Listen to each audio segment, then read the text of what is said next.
বাঙালিরা এই দেশের ভূমিপুত্র, কিন্তু পাহাড়িরা এই দেশের আদিবাসী। কিন্তু কেনই বা বাঙালিরা এই দেশের আদিবাসী নয়? Today, the 9th of August, the world's Indigenous Peoples Day.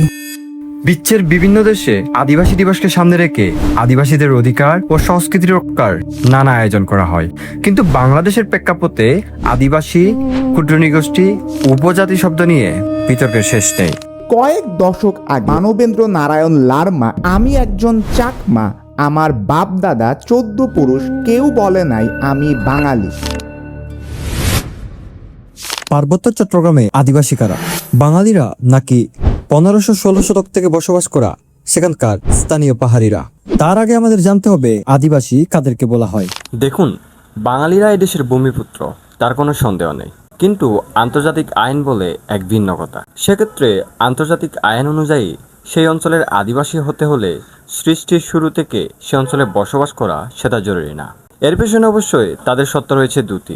আজকের এই আধুনিক রাষ্ট্র প্রতিষ্ঠা হওয়ার আগ থেকেই যারা সে অঞ্চলে বসবাস করত, সত্য দুই।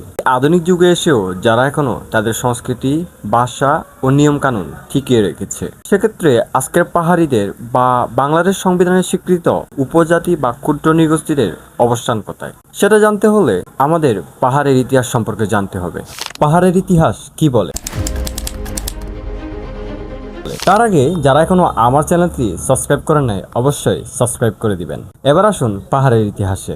বাংলাদেশ সৃষ্টির 100 বছরের আগে অর্থাৎ 1807 সালে ব্রিটিশরা পার্বত্য চট্টগ্রামকে আলাদা জেলা বানায়। তারও কয়েকশো বছর আগে 1500 বা 16 শতকে এই অঞ্চলে সেখানকার স্থানীয় পাহাড়িরা বসবাস করত। তারা কোনো মোগল বা সমতলের রাজার অধীনে ছিল না। তাদের ছিল নিজস্ব আইন, ভাষা ও সংস্কৃতি। তারা সেখানে জুমশ্বাস করে তাদের জীবন ধারণ করত।